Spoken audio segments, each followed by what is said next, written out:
तो जी बिजनेस की दुनिया में जब कोई कंपनी फेल होती है ना तो लोग कहते हैं भाई इसका तो खेल खत्म हो गया। लेकिन टाटा मोटर्स के केस में ये खेल खत्म होना खेल की नई शुरुआत है, क्योंकि 20 अगस्त को टाटा मोटर्स ने फिर से साउथ अफ्रीका की जमीन पर कदम रख लिए हैं और वो भी एक नहीं 4 गाड़ियां लॉन्च करी है वहाँ पे, टियागो, पंच, ऑल्ट्रोज और हैरियर। अब सोचिए जिस मार्केट ने कभी टाटा को रिजेक्ट कर दिया था, आज वही मार्केट दोबारा उसके लिए दरवाजे खोल रही है। लेकिन देखो साउथ अफ्रीका मार्केट ना कोई छोटा मोटा मार्केट नहीं है और ना ही कोई आसान मार्केट है। यहाँ टोयोटा पिछले कई सालों से ऐसे राज कर रहा है जैसे मार्केट में कोई टोयोटा के सामने खड़े होने लायक ही नहीं है। भाई साहब 25% मार्केट शेयर है वहाँ पे, और उसके पीछे वॉक्सवैगन अपनी 12.9% की शेयर वहाँ पर जमाए बैठा है। लेकिन अगर आप इसका उल्टा इंडिया में बात करो, वॉक्सवैगन इंडिया में 1% का शेयर भी पूरी तरह से नहीं रखता, लेकिन साउथ अफ्रीका मार्केट में वो 12.9% का शेयर लिए बैठा है। अब दूसरी तरफ बात करते हैं सुजुकी की। जिस सुजुकी का शेयर इंडिया में लगभग 40% के आसपास है, उसी सुजुकी का शेयर साउथ अफ्रीका मार्केट में केवल 11.6% का है। तो अब बताइए ऐसे मार्केट में जो पहले से ही फोर्ड, हुंडई, रेनॉल्ट, इसूजू और महिंद्रा जैसे खिलाड़ियों से भरी पड़ी है, तो वहां नए किसी कार मैन्युफैक्चरर के लिए एंट्री लेना कितना मुश्किल होता होगा। तो टाटा पहले भी यहाँ पे अपनी किस्मत आजमा चुका है इंडिका और इंडिगो लेकर, लेकिन वो सफर कुछ ऐसा था जैसे किसी ने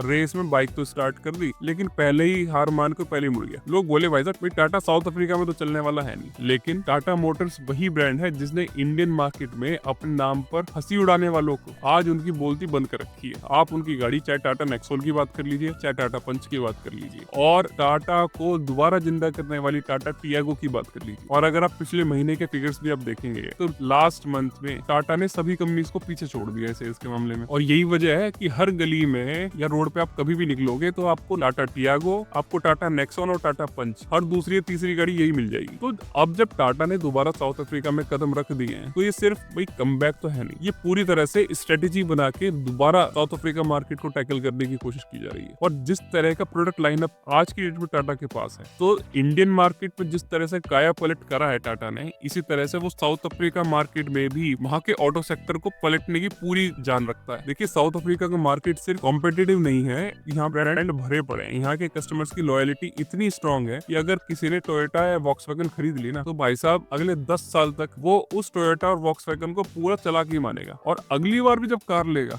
तो वापस टोयोटा या वॉक्सवैगन की लेगा। और यही टाटा की सबसे बड़ी दिक्कत है, क्योंकि जो माइंड में ब्रांड का परसेप्शन बना हुआ है टोयोटा का और वॉक्सवैगन का उन लोगों के लिए, वो सोचते हैं इससे बेहतर कार नहीं है। और जब माइंड सेट इस तरह का है तो वहां पर किसी दूसरे प्लेयर का एंट्री करना और अपनी कार बेचना आसान नहीं होता। एक बार साउथ अफ्रीकन लोगों ने टाटा को अनरिलायबल का टैग दे दिया है। अब सवाल उठता है तो क्या लोग इस बार उस टैग को भूल जाएंगे, और क्या वो अब टाटा की पंच, टियागो या हैरियर को खुले दिल से अपना पाएंगे, या फिर पुराने बस जख्म ताजा होंगे। तो भाई अब ये तो सस्पेंस है। क्या इंडिया की बेस्ट सेलर गाड़ियां साउथ अफ्रीका की सड़कों पर भी जादू बिखेर पाएंगी? क्या टाटा, टोयोटा, वॉक्सवैगन और सुजुकी जैसे बड़े प्लेयर्स के बीच अपनी जगह बना पाएगी? देखो ये तो आज की कहानी में पता चली जाएगा, लेकिन कहानी समझने से पहले थोड़ा रिवाइंड कर लेते हैं कि पिछले कुछ सालों में क्या हुआ था। बात करते हैं 2004 की। टाटा मोटर्स ने तब पहली बार अपने पैसेंजर व्हीकल्स के साथ साउथ अफ्रीका मार्केट में एंट्री करी थी। लाइनअप था इंडिका और उसी पर बेस्ड इंडिको। सीधी सादी गाड़ियां इंडिया में तो चली, पर साउथ अफ्रीका में लोगों ने बस देखा और आगे बढ़ गए। फिर टाटा ने हिम्मत नहीं हारी, उन्होंने इंडिगो, वीस्टा, मांजा, सफारी और आरिया जैसे मॉडल्स भी लॉन्च कर दिए वहाँ पे। लेकिन भाई साहब बात वहीं की वहीं, क्योंकि सामने थे टोयोटा और वॉक्सवैगन जो वहाँ के लोगों के दिल में पहले से ही अपना घर बना चुके थे, और दूसरी तरफ टाटा की गाड़ियां वहाँ की रोड कंडीशंस और लोगों की पसंद से कहीं तालमेल उनका खा नहीं रहा। ऊपर से तगड़ी चोट तो तब लगी जब टाटा के सर्विस सेंटर्स और डीलरशिप वहाँ पे गिने चुने ही थे। भाई कस्टमर्स बोलते थे भाई गाड़ी खरीद तो लेंगे पर सर्विस कहाँ करवाएंगे, और वहीं से टाटा की पूरी कहानी उल्टी पड़ती चली गई। अब देखो साउथ अफ्रीका में कार बेचना मतलब सिर्फ 4 पहिए और इंजन बेच देना नहीं होता। यहाँ लोग गाड़ी के साथ साथ पूरा एक रिलेशन बना के रखते हैं, एक पर्सनल टच रहता है गाड़ी के साथ। तो गाड़ी की क्वालिटी से लेकर आफ्टर सेल सर्विस सब कुछ वहाँ मैटर करता है, और ये बेसिकली बेसिक नीड है। आज अगर इंडियन मार्केट की आप बात करें, आप भी कोई अगर कार लेंगे और कल के दिन को अगर आपको उसकी सर्विस ना मिले तो क्या आप दोबारा उसी कंपनी की कार लेना पसंद करोगे? नहीं करोगे ना। तो एक कस्टमर की बेसिक नीड है कि भाई उसे प्रोडक्ट के बाद उसकी सर्विसेज भी दी जाए, और यहीं पर टाटा पिछली बार फंस गई थी, क्योंकि उस वक्त ना सर्विस स्टैंडर्ड्स टॉप लेवल के थे,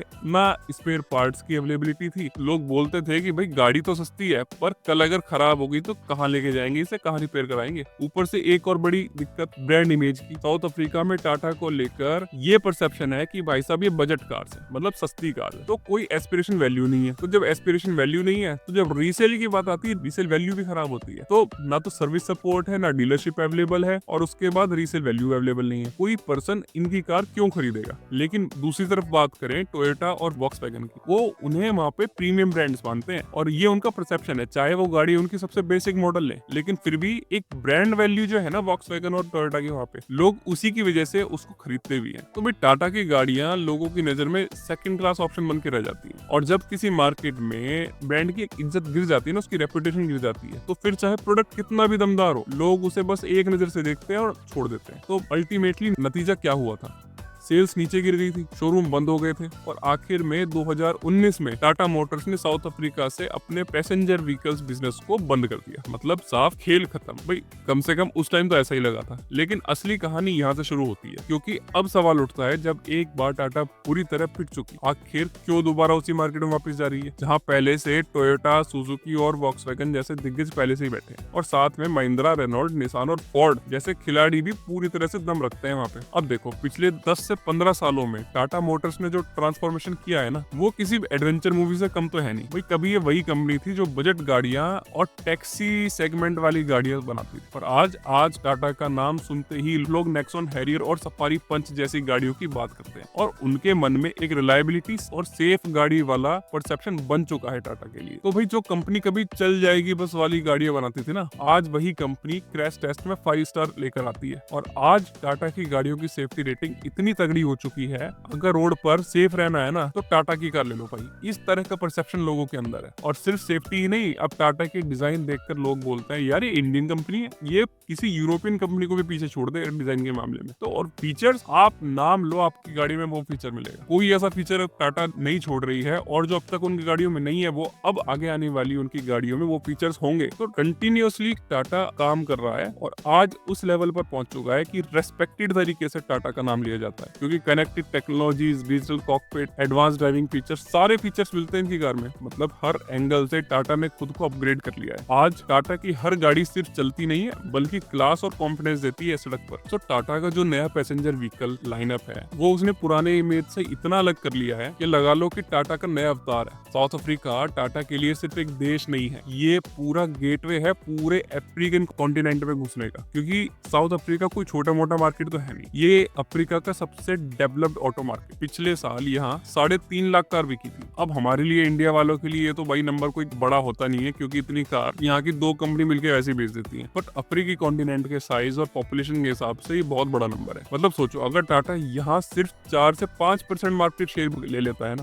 तो इसका मतलब पूरे अफ्रीका के लिए रास्ता खुल जाता है इनका, क्योंकि जो ब्रांड साउथ अफ्रीका में टिक गए, वो अफ्रीका के बाकी देशों में अपने पैर पूरी तरह से जमा चुके हैं, और 2030 तक अफ्रीकन पैसेंजर कार मार्केट के $25.5 बिलियन तक वैल्यू होने की उम्मीद है। तो अब सोचो, तो उस मार्केट में अगर टाटा पहले से पैर जमा ले और आगे के लिए अपना रास्ता क्लियर कर ले, साउथ अफ्रीका में टाटा की री एंट्री सिर्फ सेल्स और नंबर गेम नहीं है, ये एक ब्रांड स्टेटमेंट भी है। क्योंकि जब टाटा पहली बार यहाँ आया था, तब उसके पास जैगुआर और लैंड रोवर जैसे इंटरनेशनल ब्रांड्स नहीं थे, पर आज सीन पूरा बदल चुका है, और अब टाटा सिर्फ इंडियन कार कंपनी नहीं है, बल्कि एक ग्लोबल प्लेयर बन चुका है। उसके पास जैगुआर, लैंड रोवर जैसे लग्जरी नाम भी है, और अब तो सब जान ही चुके हैं कि 2026 में टाटा यूरोप की सबसे बड़ी ट्रक कंपनी इवेको ग्रुप को पूरी तरह से एक्वायर करने वाला है, और जिसके लिए उसने डील कर भी ली है। तो पहली बात तो ये, इस बार टाटा मोटर्स खाली हाथ साउथ अफ्रीका में नहीं लौटी है। इस बार उनके साथ एक ऐसा हथियार है जो वहाँ के मार्केट का पूरा खेल बदल सकता है। पहली बात तो ये कि लैंड रोवर खुद साउथ अफ्रीका के प्रीमियम कार सेगमेंट में 5वें नंबर पर आता है, और जब किसी देश में लैंड रोवर जैसी लग्जरी ब्रांड पहले से लोगों के दिल में जगह बना चुकी है ना, तो टाटा को भी उसका पूरा फायदा मिलेगा। मतलब अब साउथ अफ्रीका का हर बायर टाटा को लोगो देखने से पहले 2 बार सोचेगा, अरे यार ये वही कंपनी है जो लैंड रोवर और जैगुआर जैसी ब्रांड ओन करती है। और जब कोई कंपनी जैगुआर, लैंड रोवर और जल्द ही इवेको जैसी ग्लोबल ब्रांड्स को एक्वायर कर रही हो, तो उसके अपने प्रोडक्ट्स पर भरोसा ना करना बेवकूफी होती है। और असली ट्रम्प कार्ड तो टाटा का वो है, टाटा का ईवी पोर्टफोलियो। साउथ अफ्रीका में अभी ईवी मार्केट को पकने से ना पहले ही अगर कोई एक्वायर कर ले तो बात ही क्या है, सिर्फ 3% का मार्केट शेयर, वो भी हाइब्रिड्स को मिलाकर। मतलब ईवी की असली रेस तो अभी शुरू भी नहीं हुई वहाँ पे, लेकिन अब सरकार और इंडस्ट्रीज दोनों ईवीज को लेकर काफी मोटिवेटेड है और ईवी सेक्टर में पैसा इन्वेस्ट भी कर रहे हैं। अब सोचिए, जब बाकी ब्रांड्स अभी सोच रहे हैं कि ईवी कब लेकर आएंगे या ईवी बनाएंगे, तब टाटा पहले से ही 62% मार्केट शेयर के साथ इंडिया में ईवी मार्केट का किंग बना बैठा है। उनकी Punch EV, Tigor EV, Harrier EV South Africa जैसे उभरते मार्केट के लिए एकदम सही ऑप्शन है। और अगर मैं बात करूं नेक्सॉन ईवी, तो भाई साहब उसकी तो बात ही है, क्योंकि इंडियन मार्केट में सबसे ज्यादा बिकने वाली ईवी अगर कोई है वो नेक्सॉन ईवी है। यानी टाटा के पास फुल अपॉर्चुनिटी है कि वो अफ्रीकन मार्केट में भी ईवी रिवॉल्यूशन लेकर आए। और जो कंपनी किसी नए मार्केट में सबसे पहले कदम रखती है ना, तो उसे फर्स्ट मूवर एडवांटेज मिलता है। वो सिर्फ मार्केट शेयर नहीं लेती, वो ट्रेंड सेट भी करती है। और भाई ये जो टाटा की री एंट्री हो रही है ना, ये सिर्फ एक अपॉर्चुनिटी नहीं है, एक